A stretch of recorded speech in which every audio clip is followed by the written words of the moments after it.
आज का stock of the day है AU small finance bank.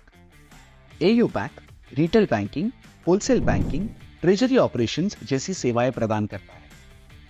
AU bank ने अपने एसेट बेस्ड लेंडिंग का लाभ उठाकर अपने विविध बैंकिंग प्रोडक्ट्स और सर्विसेज ऑफर करके बिजनेस मॉडल को मजबूत बनाया है।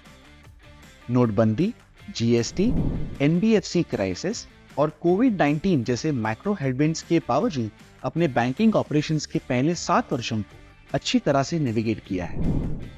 फिनेंशियल ईयर 2018 से लेकर फिनेंशियल ईयर 2024 के दौरान बैंक के डिपॉजिट्स 49%, एडवांसेस 33% और बैलेंस शीट 34% सीएजीआर से ग्रो हुई है।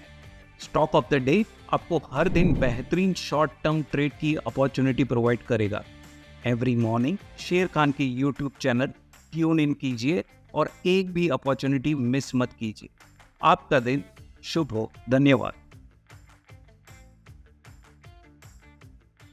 Investment in securities market are subject to market risks. Read all the related documents carefully before investing.